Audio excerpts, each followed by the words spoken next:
নবী মোহাম্মদ সাল্লাল্লাহু আলাইহি সাল্লাম কেন মার খাইল, কিসের কারণে? তিনার জীবনে কেন যুদ্ধ করা লাগলো? তিনি কেন এত লাঞ্ছিত হলো, এত মার খাইলো, কোন কারণে, কিসের কারণে? কারণ তো শুধু একটাই ছিল, যে কোরআনের সত্য বাণী প্রচার করার কারণে। একটাই একটাই। তাছাড়া সে কারুর গালে চড় মারিনি, এবং সুদ খাইনি, ঘুষ খাইনি, রাজধানী করিনি। কেন সে এত মাইর খাইলো, কেন সে এত গাইল খাইলো, এটা যদি আমরা বিশ্লেষণ করে দেখি, সেটা একটাই কারণ, এই সত্যবাণী আল্লাহর পক্ষ থেকে যেটা অবতীর্ণ করলো আল্লাহ, সেইটা প্রচার করার কারণে, সেটা মানুষের দ্বারে বোঝানোর কারণে সে মাইর খেয়েছে, গাইল খেয়েছে, অনেক লাঞ্ছনা গঞ্জনা সহ্য করেছে। আজকে যারা আমরা কিছু মানুষ আমার রাসূলের সান্নিধ্য লাভ করে, বিশ্বাস করে, কোরআন মাফিক বিশ্বাস করে আমরা যারা আছি, তারা যদি আমরা কিছু গালি খারাপ কথা শুনবো না, এটা তো হতে পারে না, এটা তো হয় লাগবে। তাই আমি এই মানুষের নিকটে, জনপদের মানুষের নিকটে একটা জিনিস তুলে ধরতে চাই। ইবাদত এমন একটা বিষয়, আমরা কিন্তু ইবাদত করতে যাই শিরক করছি, আল্লাহর ইবাদত করতে যাই তো শিরক করছি। তাহলে ইবাদত কয় প্রকার? দুই প্রকার। ইবাদতের মালিক তো দুইটা প্রকার, যখন দুইটা, মালিকও তো দুইটা, স্রষ্টা তো একটা। তাহলে আমরা কি সবাই স্রষ্টার ইবাদত করি? আমরা তো সৃষ্টির ইবাদত করছি, কারণ ইবলিস তো সৃষ্টি, উনি তো স্রষ্টা নাই। তাই ইবাদতের মালিক দুইটা, স্রষ্টা একটা। এই ইবাদতের মালিক দুইটা, এর প্রমাণ কি? সূরা ইয়াসিনের ৬০-৬১ নম্বর আয়াত, এখানে প্রকাশ্য আল্লাহ বলে দিল, হে বনি আদম, আমরা তো সব বনি আদমেরই সন্তান, ঠিক রাইট? তাহলে আমরা যদি বনি আদমের সন্তান হয়ে থাকি, তাহলে আল্লাহ তো আমাদের এই কথাই বলছে, যে বনি আদম, আমি কি তোমাদেরকে বলিনি তোমরা শয়তানের ইবাদত করো না?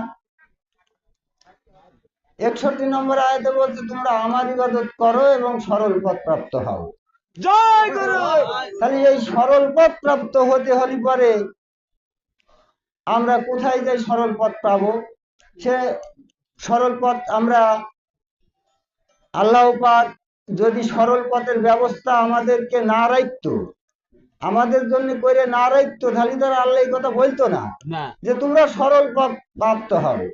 তাহলে সরল পথ প্রাপ্ত হব আমরা, সেই স্থান তো আল্লাহ আমাদের রেখে দিয়েছে, সেখানে গেলে পরে আমরা সরল পথ প্রাপ্ত হব। তাই সরল পথ প্রাপ্তটা আমরা কোথায় যাই হব? সেটা হচ্ছে সূরা হিজরের ৪১ নম্বর আয়াতে যদি আমরা যাই, সেখানে আল্লাহ আমাদের জন্য সরল পথ রেখে দিয়েছে। তাহলে সেই স্থান, কাল, পাত্র, তিনটা জিনিস। তাহলে আজকে থেকে কত বছর আগে? বহুত বছর আগে আদম আলাইহিস সালামকে যখন সৃষ্টি করে আল্লাহ, সৃষ্টি করে যখন সেই স্থানে রাখলেন, সেই সময়, সেই স্থান এবং সেই পাত্র, পাত্রটা ছিল কে? আদম আলাইহিস সালাম।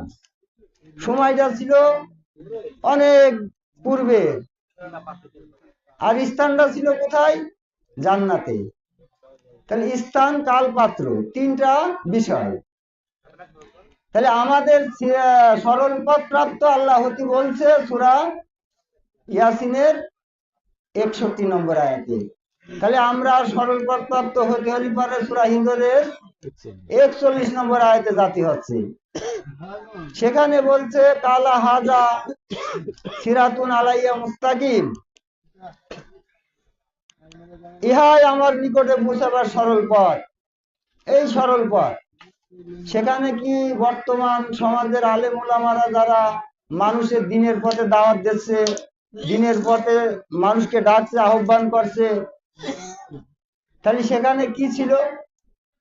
নামাজ ছিল, হজ ছিল, জাকাত ছিল, রোজা ছিল, কালেমা ছিল কি সেখানে? কিছুই ছিল না। সেখানে ছিল কি? সেখানে ছিল ওই আদম আলাইহিস সালাম। ইহাই আমার নিকটে পৌঁছাবার সরল পথ। তাহলে এই আদম আলাইহিস সালামকে সৃষ্টি করে আল্লাহ সেখানে রাখলো আল্লাহ নিজস্ব রূপ দ্বারা, এবং আল্লাহ সেখানে বর্ত হলো। তাই আজকে সেখানে সেই আদম আলাইহিস সালামের ভিতরে আল্লাহ বর্ত হইলো, আর আজকে এই আদম আলাইহিস সালামের ভিতরে কি আল্লাহ নাই? আছে। আছে। তাহলে ধারাবাহিক একই আছে। তাই আমার রাসূল মাওলানা হাসিবুল হক আল চিশতির ভিতরে আল্লাহ আছে। ওই চেহারাটা আল্লাহ চেহারা, ওই চেহারায় বিশ্বাস করেছি। বিশ্বাসটা হচ্ছে মূল। আমার বিশ্বাসে যদি ঘাটতি থাকে তাহলে হাসিবুল আমার কাছে আল্লাহ হচ্ছে না, রাসূল হচ্ছে না। তাহলে আমার বিশ্বাসটা 100 হতে হবে। তাই লালন সাহেব বলল, দৃঢ় বিশ্বাস করো রে মন, ধরণী তাই চাঁদের চরণ। তাহলে এই দৃঢ় বিশ্বাস যদি না থাকে তাহলে আমি রাসূল পাচ্ছি না, রাসূলের ভিতরে আল্লাহ পাচ্ছি না। তাহলে আমাকে প্রথমে বিশ্বাসটা করে নিতে হবে একই রে। শিরক কোথায় থাকে? শিরক থাকে তো মানুষের মনে। ঠিক। আমার সেজদার সময় যদি আমার ওই মন যদি ওই আল্লাহর মনে না থাকে, ওই আল্লাহ জ্ঞানে যদি সেজদাটা আমি না দিই, তাহলে আমার শিরক হতে বাধ্য। ঠিক। তাহলে আমি যেখানেই সেজদা দিই না কেন, আমি যদি আকাশেও তাকি সেজদা দিই, তবুও তো আমার মন থাকে এই চেহারায় আল্লাহ, এই রাসূল চেহারায় আল্লাহ, আমি ওখানে সেজদা দিই, আমার কি শিরক হবে? হবে না। খালি মূল বিশ্বাস, এই বিশ্বাসটা হইতে অ্যাকুরেট হতে হবে। তাই আজকে আমি বলতে চাই, এই সাধারণ মানুষের ভিতরে যারা বিভ্রান্তি করছে, যাদেরকে এক ধারণা ধর্ম যাজকরা, আজকের বর্তমান সমাজের মানুষ তাদের কথাই শুনছে এবং পূর্বেও শুনে এসেছে। তাই আমি তাদেরকে সতর্ক করে দিই, বলি যে আপনারা ওই সমস্ত আলেম উলামা রাজা ইমাম সাহেবরা যা বলছে এটা কোরআন থেকে যাচাই করে নেন, এবং যাচাই করে নিয়ে আপনারা ইবাদত করেন। খালি পরে আপনাদের ইবাদতটা ফলপ্রসূ হবে। ওই ইবলিসের ইবাদতকারীরা ওরা হচ্ছে সূরা হাদীদের 3 নম্বর আয়াতে সে প্রকাশ্য আল্লাহ, যেটা আমার স্যার বলে, আমার সদরউদ্দিন চিশতি আমার প্রকাশ্য আল্লাহ। সদরউদ্দিন চিশতি হচ্ছে স্যারের আল্লাহ। সদরউদ্দিন চিশতি কিন্তু বলেনি যে আমি আল্লাহ, না বলিস নাকি?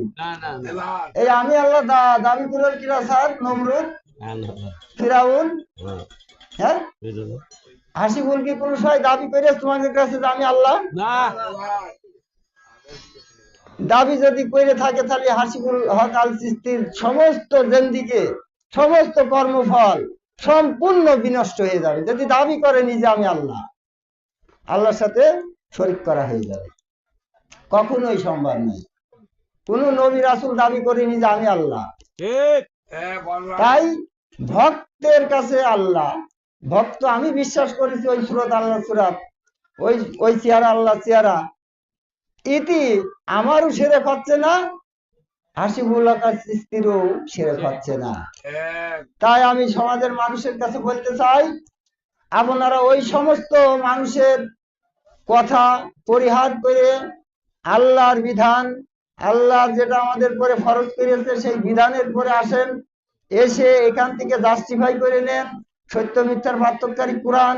এই কোরআন থেকে বুঝে আপনারা রাসূলের কাছে যান, রাসূল বিশ্বাস করে সেখানে বাদ গ্রহণ করেন, করার পরে ওখানে আল্লাহর ঠিকানা পাবেন।